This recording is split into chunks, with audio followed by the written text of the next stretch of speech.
Man naman pasyan. Gusto ko mag-aral, Mams.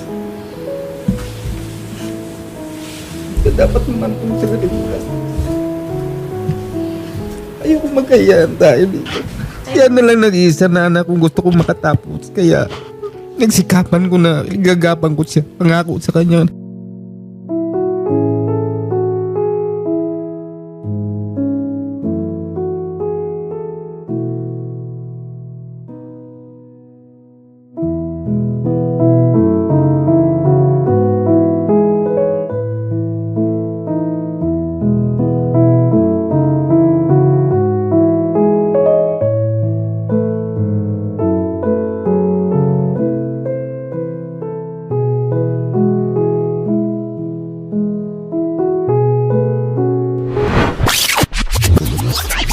Magandang hapon po, Ma'am Liza at Ma'am Alexandra. Okay, si Ma'am Alexandra ay 18. Apo. Tama po. Okay, may legal wife. Kayo po ang dating kinakasama. Opo. Tama po. Ilang taon po kayo nagsama ni Sir? 22 years po, ma'am. 22. Opo. Tagal-tagal din. Si Sir Rolando Ortega po, ano? Opo, Tama ma'am. po. Ilan po ang inyong anak ni Sir 4 Rolando? po, ma'am. Okay. At lahat po ba sila ay tamang edad Opo, na po? ma'am. Opo, ma'am. Okay. So, sa kasalukuyan, ma'am, ano po ba ang inyo pong hiling kay Sir Rolando? Sa ngayon po kasi, ma'am, dati po, ma'am, maganda pa po yung support niya sa amin. Mhm. Sa ngayon po na nagkaroon po siya ng other woman, unti-unti na pong nawala yung sustento. Mhm. Ito po kasing anak ko, nag-aaral. Ngayon, ang napag-usapan po, siya na lang po ang binubuhay nung ama niya sa ngayon. What do you mean by that, ma'am? So, sa Siya apat na mong lang- anak, Opo. tatlo nakatapos na. Hindi po, ma'am. Yung isa po, yung panganay po, nakapag-asawa na. Okay. 20 years old na po. Yung pangalawa, 19. May anak siya pero hiwalay po sila. Okay. Tapos siya po ngayon 18. Yung bunso po namin, kasama ko po ngayon, nandoon po sa Ilan kabilang taon na po yung bunso? 17 po, So ma'am. nag-iisa na lang po ang menor de edad. Opo, ma'am. Okay. So, sa kanilang apat, si ma'am lang po ang nag-aaral. Opo, ma'am. Siya lang po. So parang napagkasunduan na 500 a day ibibigay sa kanya. Doon kukunin yung almusal, tanghalian, hapunan, baon sa school, pamasahip. Mhm. Ang nangyayari, nung umpisa, okay pa po. Pero sa ngayon po, unti-unti po na pong nawawala. Last niyang bigay, noong Sabado, 200 pesos lang po. Hanggang ngayon, wala na po. Ano po ang dahilan niya, ma'am? Bakit po 200 pesos na yung binigay niya? Ang sabi, pamasahin niya kasi may practice po sila nung Sabado. So, binigyan siya ng 200 pesos. Ngayon, yun na lang po. Wala na po. Hindi na po nauuli.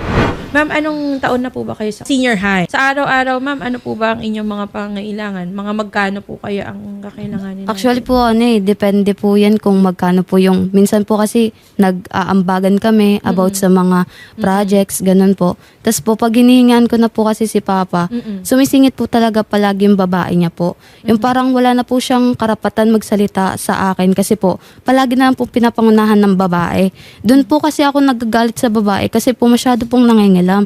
Hindi po dapat siya mangilam kasi po, hindi ko naman po siya kaano-ano. Alos parang kakakilala lang po nila ng papa ko pero ganun po siya umasta sa amin. Halos parang ipagmukha niya na po sa amin na wala na po rin kaming karapatan kasi siya na daw po yung kinakasama ng papa Bakit? namin. Anong sinasabi ng kinakasama ng tatay mo? Ano daw po, wala na daw po kaming pakialam kasi siya na daw yung kinakasama. Tapos sinisisi niya po palagi yung nanay ko na Kasi po, ma'am, kasalanan daw po ng Kasalanan nanay ko daw po, ma'am. Kasi sa totoo lang po, ma'am, depressed minsan ako sa mga nangyayari. Yung naglalaro-laro ako ng tong-et. Parang ganun. So, lagi niyang inaano yung ganun na bagay. Okay. Sabi ko naman sa kanya, hindi lang naman po ako ang naggagawa ng ganun. Pati ikaw, gumagawa rin naman ng ganun. Sabi ko sa kanya, kahit naman po naglalaro-laro ako ng ganun, hindi ko naman po pinabayaan yung mga anak ko. Tapos po, pinagmumukha po ng babae na wala na daw po kami magagawa kasi nasa sa kanya na daw po yung papa ko. Masyado niya na pong inaangkin yung papa ko po. Tapos Okay. sabi niya po dito sa chat, may sinabi po siya na pag na-deactivate daw po yung account ng papa ko, pinapanalangin niya pa daw po yun para daw po hindi na po ako masustentuhan. Yung parang pinagmumukha niya po sa akin na ayaw po talaga niyang pakainin ako. Tapos yung sa bahay rin po, parang inaano ng babae si Papa na pinupush na ata ng babae si Papa na wag na pong bayaran yung bahay, bahala na po Upa ng bahay kami. po Ganun. namin. Kasi ako na lang po yung inaano niya, yung parang pinupoint po ng babae na si Sandra na lang naman yung, yung inaan mo dyan, di kunin na lang natin. Parang gusto nila yung ganun. Tapos uusap po ata sila na gusto ata nila akong pag-aralin sa kanila. Yung parang pumunta po ako sa side nila. Na syempre ayoko iwan nanay ko. Magandang hapon po, Tay. Okay, maraming salamat po sa pagpapaunlak nyo po sa aming show dito sa Wanted sa Radyo. Tay Rolando, nandito ang anak mo, nandito si Ma'am Liza, ang dati mong pinakasama. Ang sinasabi sa iyo, hindi ka nga daw nagbibigay ng sustento. Ano pong masasabi niya doon? Huli kong bigay po, yung linggo lang. Lunes, hindi na ako nakapagbigay kasi dapat magbigay ako. Medyo nagkaroon na ng pagtatalo. Saglit lang, ma'am. Magkano po ba ibinigay niyo, Tay? Ano po kasi, 500 daily ang binibigay ko dito sa anak ko. Tapos, kasi kaya ilang ganyan dahil budget lang po niya sa pag-aaral yun. Kasi sagot ko naman yung ilaw, tubig at bahay. So, ang sinasabi mo, yung anak mo lang na isa ang... Apo, kasi siya na lang po yung dalaga, naiwan yung dalaga. paano yung 17 years old mo, sir? Nag-aasawa na po kasi yun. Kaya sabi ko, kung siya na lang naman na pinag-aaral ko, talagang gusto kong makatapos siya ng pag-aaral. So, bakit naman naging 200 pesos lang, sir, yung naibigay? Nung Sabado po kasi, araw ng boundary ko yun, kasi naglalabas ako sa Grab. Anong araw na yun, hindi ako nakapag-boundary ng umaga kasi 7K yung boundary ko nung araw na yun. Ngayon, manghapon na yun, wala pa akong pera talaga. Kaya sabi ko, sabi niya may gagamitin niya pamasahe. Tsaka pang merinda ata. Yun nasa school siya noon. Tapos sabi ko, ito lang munang 200. Ito lang kasi bang laman yung Gcash ko. Kaya ito na lang munang 200. Ngayon, bukas, dahil lalabas naman ako hanggang mamayang gabi, bukas magpapadala uli ako. Kaya itong 200 lang binigay ko sa kanya. Kaya kinabukasan linggo yun, nagpadala akong 700. Bago po yung 500, 5 to 600,000 ang weekly. Pwera pa yung personal na hingi mo sa tatay mo. Hindi daw. 'Di ba? Yun yung padala mo sa amin. Tapos minsan hindi pa buo, 'di ba? Kasi yun Sabado, Linggo tsaka Lunes yun, 'di ba? Yung 6,000 na yun. Yan nga. Tapos hanggang sa naging 4K yun, 'di ba? Matagal Oo ang nga, panahon kasi yun. nga. Matagal na yan eh. Kaya ko lang naman nangyayari yun pag nagkagipit-gipit ako sa boundary. Nagipit ka ngayon kasi may babae ka na. Noon, alam mo yan sa sarili mo na ang laki ng binibigay mo kasi malakas kang kumita. Totoo yun, 6,000 po talaga. Lingguhan ang budget namin kasi may nag-aaral ako, lahat namin doon kinukuha. At magkasama-sama pa kami noon lahat. Nung anak ko na lalaki na nag-aasawa na. Ngayon kasi sa nangyayari, yung 6,000 na yun, umuunti-unti. Naging 4,000 na lang. Hanggang minsan, nagbibigay na lang siya ng 1,500. At huwag mong sabihin na noong linggo, nagpadala ka ng 700. Yung pera sa barangay, 2,500. Buwan-buwan. Ang usapan po namin, 1,400 sa akin, 1,000 sa kanya. Nung dumating na nung Miyerkules, yung pera na yun, ayaw na niya kaming bigyan. Nagagalit na siya, kung ano-ano na yung mga pinagsasabi niya. So, sabi ko sa kanya, bakit kailangan mong ipagdamot sa amin yung halagang 1,400? Ang sabi niya, mag-iipon daw siya para sa graduation fee nito kasi last payment Friday. Sabi ko sa kanya, yung pera sa barangay, hindi yun involved doon sa bayarin sa school ng anak mo. Kasi araw-araw kumikita ka. Alam namin kung gaano kalaki yung kita mo. Na-consider nyo na po ba, Nay, na bukod po sa inyong pamilya na 4 na mga anak, meron din pong legal na asawa na kailangan pong suportahan si tatay. Alam ko po yun. Alam niyo po Opo, yun. ma'am. Opo, So, ma'am. sa kanya pong kinikita, tatay, magkano po ba ang inyong kinikita sa isang buwan? Halimbawa lang, Hindi ganyan. po kasi parehas, ma'am. Kasi lalo na ngayon na nakakaramdam ako sa katawan ko. Minsan 3,500. Nag-gross ako. Ganun. Bawasan pa yung gasolina at boundary. Magkano na lang matitira? Magkano po ba ang natitira sa inyo araw-araw? Wala pang 1,000. O sabihin mo ng 1,000. Sabihin mo 1,000. Sa isang araw. Ilang beses po kayo sa isang linggo nagtatrabaho? 6 po. 6. So, mga 6,000 sa isang linggo. So, sabihin mo ng 24,000 sa isang buwan. Average po yan hindi ko po sinasabing yan yung eksakto. Nagbibigay po ba kayo sa inyo pong legal na asawa doon po sa una ninyong Sa anak ko lang po doon kasi nag-aaral pa po yun. So nagbibigay din po kayo. Magkano po ang ibinibigay niyo doon sa Depende inyo? na lang po kung magkano yung hingiin niya mga pamasahe. Depende Opo, po. kung manghihingi lang yun. Ma'am Edita Ortega, magandang hapon po. Magandang hapon po. Iko-confirm ko lang, ma'am, kasi nabanggit niya na nagbibigay din po siya sa inyong anak para po sa sustento. Magkano po ang naiaabot ni Sir Rolando sa inyong anak? Yung bunso po, pag humingi pa yung anak niya sa school, binibigay naman po niya. Okay, pero wala pong regular na ibinibigay. Hindi ko na po siya inaanuhan. Kasi nga po, lagi niyang yan dyan.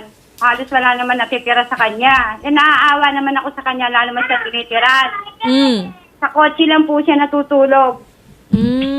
Basta't nangailangan po yung anak niya, yun lang ang usapan namin. Nay Lisa, Yes, kayo ma'am. po ba ay may trabaho? Sa ngayon po kasi ma'am, nagbantay ako ng apo ko. Pero ngayon po, nagtitinda po ako ng isda. Ang sinusuportaran na lang po niya is ito. Na hindi naman po natutupad yung Okay. pangako. Nay, ito sasabihin ko na Opo, sa'yo, ma'am. diretsahan Opo, ma'am. na. Yung 6,000 na gusto mo mangyari, kung 6,000 ang average po na kinikita ni tatay sa isang linggo, base lamang po sa Opo, kanya ma'am. sinabi, Opo, ma'am. 1,000 a day Opo, sir. neto. Opo, ma'am. Minus gasolina. Boundary, wala pang pagkain at natutulong nga daw po siya sa kanyang sasakyan, kagaya na sinabi ni Ma'am Opo po, Edita. ma'am. Medyo malabo po yan. Sa Yang akin, 6,000. ma'am, yung 6,000 kasi, ma'am, matagal ng panahon yun. Ilang buwan Oo. na pong nangyayari. Kaya ma'am. nga po. So ano po Opo, ba ang reasonable sa inyo na kailangan po niyang sustentuhan sa inyo pong anak? Alam, sa akin po, ma'am, kasi sabi niya kasi nung nakarang linggo, ayaw na daw po niya mag-upa ng bahay kasi naghanap sila ng upahan ng babae niya ngayon. So ngayon, saan ko patutulugin yung mga anak niya? Anong mangyayari? Ang hanap buhay ko, ma'am, minsan 10 kilong isda, 200 pesos ang kita ko lang doon. Tapos nagtotongkits ka, ma'am. Sa ngayon, ma'am, hindi na ganun, ma'am. Magkano po ang inyong inaasahan na makukuha po? Ibigay lang niya yung pangako niya sa anak niya na 500 at yung bayad lang ng bahay, ilaw, tubig. Okay na po ako doon, ma'am. Okay, magkano po ba yung bahay tubig at Ang saka bahay ilaw? kasi namin, ma'am, 4,000 pero sinasabi niya 3,500 lang. 4,000, tapos tubig, kuryente, magkano po Opo, yun? ma'am. Ang ilaw namin ngayon, man, umabot kami ng 1,300 kasi nakabili kasi ako ng ref. Sabihin mo Opo, nang ma'am. pumapalo kayo sa 5,000 mahigit. Opo, ma'am. Sa bahay at tubig, Opo, kuryente ma'am. pa Opo, lang ma'am. yan. Opo, ma'am. Plus ibibigay pa na niya. Opo, ma'am. O, di ba? Kung susumahin mo kasi yun, ma'am, kukulangin Ma'am. talaga yung kikitain ni Opo, sir. ma'am. Sa 6,000, 24,000. Opo, ma'am. May sinusustentuhan pa po siya sa kabila. Opo, ma'am. Opo, ma'am. Hindi po ba? Opo, ma'am. So, At saka ma'am, kung tutuusin, di ba nasabi niyo po na nag-iisda po Opo, kayo? ma'am. So saan po mapupunta yun, ma'am? Yung Kung 200 lahat po is kakarguhin na ni sir, Ma'am, saan po mapupunta yung yun, ma'am? 200 po kasi, ma'am, na minsan 10 kilos lang kasi ang tumal talaga. 20-20 lang ang tubo ko sa 1 kilo. So, 200 pesos lang po yun. Yun po, ang kinakain ko sa anak ko na bunso at saka doon sa pangailangan ng apo ko dahil nagagatas at saka nagdadayaper. ito na nga po ang lagi kong sinasabi, ma'am. Hindi po ito ang unang beses na ganito Opo, po ang ma'am. sitwasyon Opo, na ma'am. maski po kay tatay. Mm-mm. Hindi lamang po obligasyon ng tatay na pag-aralin, sustentuhan, or bigyan po ng pangkain, bubong na tutulugan ang mga anak. Yan po ay responsibilidad din po ng isang ina. Alam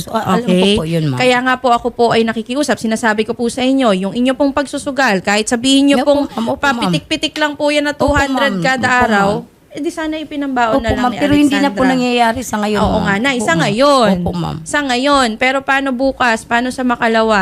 Yung sa akin lang niya. po, ma'am, yung pag-aaral na lang nito, ma'am, yung ano na lang niya sa pangangailangan sa araw-araw. Okay, magkano ang kaya mo, Tay?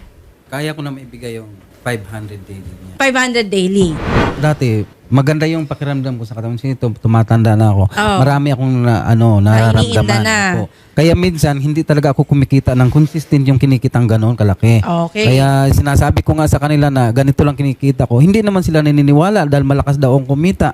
Oh. Mayroong pagkakataon na masama ang pakiramdam ko. Tama po. Yun na lang po yung pinangako nilang 500 a day. Kaya Nangako po bang kasi- babaan yung 500, 400? Sila ganyan? rin po kasi nagsabi nun na 500 a day ko daw. Depende na lang po kung magkano ibibigay nila. Kung kaya naman ng 500, pwede. Kung di mo kaya ng 500, pwede naman babaan. Magbibigay ako ng consistent na yung 500. Pero yung sa bahay, hatian na lang niya ako doon. Wala naman akong ano na trabaho, alam, para ihati ko sa bahay. Anong gagawin ko? Iha, Alexandra, meron ka bang planong magtrabaho, mag-part-time job? Kasi yun din Sa- tinatanong na ating mga netizens. Meron Opo, bang... gusto ko po mag-working student. Kasi para po sa inyong kaalaman, yung suporta po kasi hindi lang naman po natatapos yan sa pag-aaral. Opo. Tama naman din po kayo, yung kanya pong tinitirhan, yung pagkain nila. Pero as I said, dapat po yan, hati po kayong mga magulang sana. Mas maganda, oo. Pero dahil si tatay naman po ay willing naman pong magbigay ng 500, baka pwedeng may i-shoulder ka din, nanay. Kung it's either babawasan niya yung pang bigay niya sa anak mo, bubunuan mo yung ang iba. shoulder ko po kasi Oh. ngayon, ma'am, is yung diaper gatas ng apo ko. Kasi yung nanay po, bumalik po Inasan doon sa po yung kinakasama. kinakasama. Nanay, dapat hindi nyo Opo, na po ma'am. problemahin yan at Oo, saka ni oo, tatay. oo. Kasi may nanay at tatay yan na yan. Ang Wala kakargoy na nyo po. lang yung anak nyo po. Ano po yung kaya niyong i-shoulder doon? Siguro, ma'am, ang ilaw pwede na sa akin. Ilaw, tubig na, kunin mo na. Para sa kanya yung bahay, kanya yung buong 500 ng anak mo. Para na. Bahala na kung ano mangyari. Ilaw, tubig sa'yo na Kasi I think, maaari naman pong makontrol yung ibang parte ng ilaw, tubig, yung paggamit. So, at least consistent po si tatay, mabibigyan niya yung 4,000 sa bahay, mabibigyan din po niya ng pang-aral yung anak niyo. Okay po ba kayo doon? Hindi ako sumisira sa pangako. Kasi gusto kong makagraduate yung anak ko. Pangarap ko yan. Paano mo masabi hindi ka sumira? Yung babae niya po kasi palagi. Kasi wala namang kinalaman. Papa kasi pag Alam nangihingi, mo kung bakit binla ka.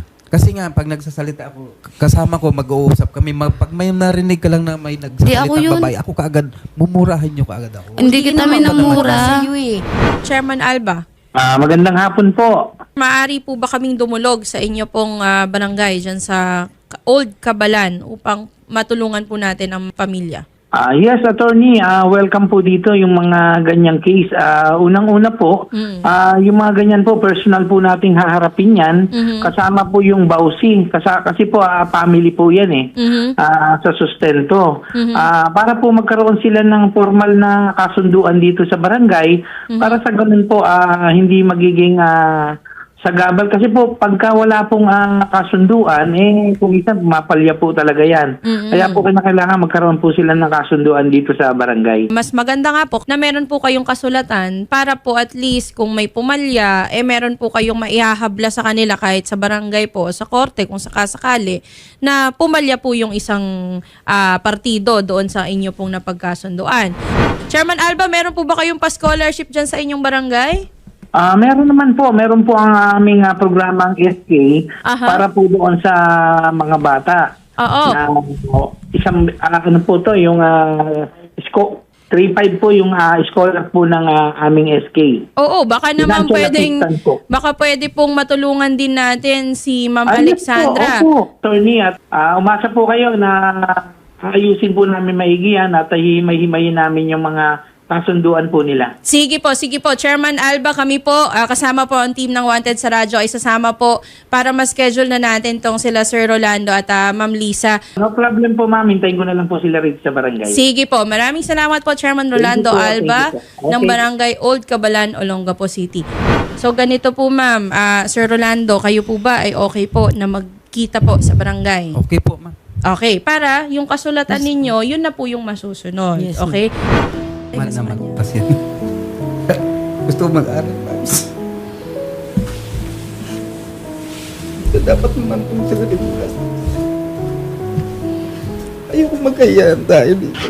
Yan na lang nag-iisa na anak kung gusto kong makatapos. Kaya nagsikapan ko na igagapan ko siya. Pangako sa kanya, igagapan ko yung pag-aaral niya. Pangarap ko makatapos siya kahit sinong mga anak ko. Pero siya lang yung natitira, nagsipag-asawa na yung 3. Di naman, wala naman po akong galit sa kanya. Nagte-thank you po nga ako sa kanya kasi gusto ko po kasi makagraduate. Kasi po, gusto ko pong suklian lahat ng mga ginastos niya po sa akin. Sila mama, ganun. Thank you po.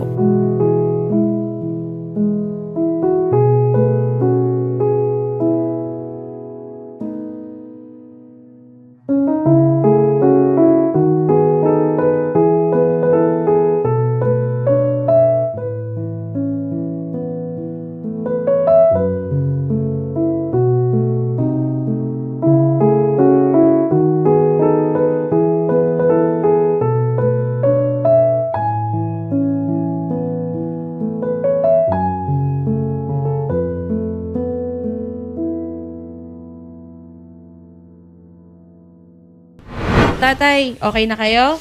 Masaya ka ba na okay na kayo ng anak mo? Opo. Okay, sige. Okay ka na din? O yan, happy na sila. Sige po, nanay, Yes. wag po kayong umalis agad at kakausapin po namin kayo sa kabilang studio. Kayo din po, tay, para po ma-schedule na natin kayo sa barangay, okay? Salamat po. Salamat din, Alexandra, sa Thank inyong you po. panahon. Thank you po. Salamat po.